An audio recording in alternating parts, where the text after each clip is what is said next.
served as the third and last president of the last Commonwealth. He even became the first president of the independent Third Republic of the Philippines.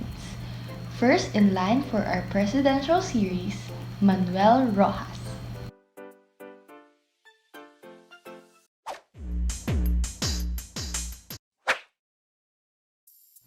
Manuel Roxas was born on the first day of January 1892 in the province of Capiz.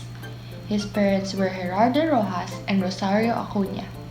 He had his early education in the public school of Capiz and later traveled to Hong Kong to continue studying.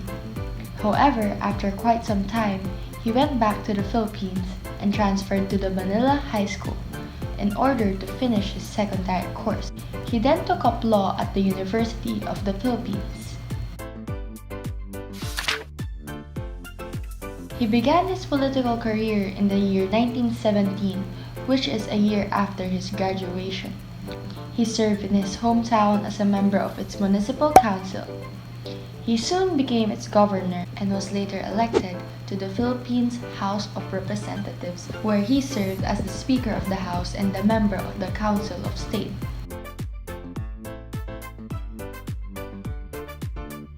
In the year 1946, he was finally elected as the President of the Commonwealth. However, he only held this position from the ending days of May to the first days of July 1946. Prior to this, he made trips from the Philippines to the United States to prepare for the independence of the country. He finally became the first President of the Republic on July 4, 1946, with his wife Trinidad Roxas as the First Lady. So, what were the contributions of his administration?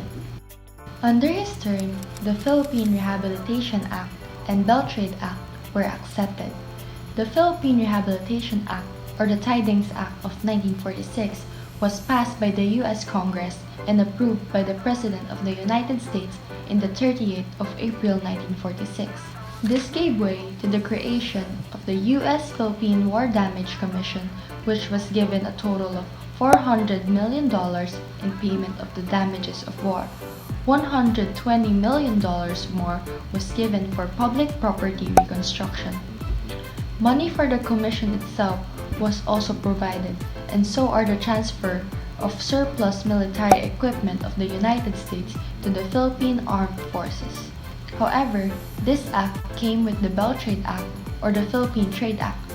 This act gave U.S. the authority to impose preferential tariffs, fix the exchange rate of the peso and the dollar, parity rights to the resources of the Philippines, and much more.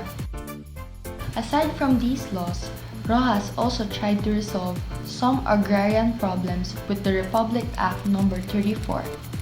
This was made to establish a 70-30 agreement between the landlord and the tenant. He also negotiated with the Ayala Zobel family in order to purchase a land with 8,000 hectares in Batangas. He then distributed and sold this to the farmers who don't have any land properties.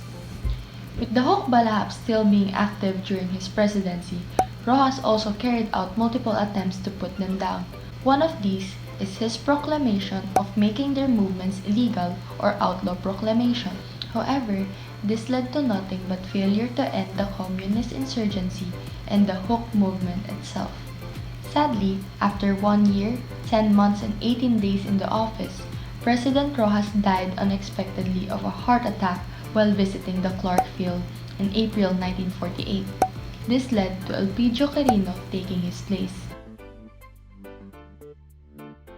Some honorable mentions of the contributions of Trinidad as the First Lady.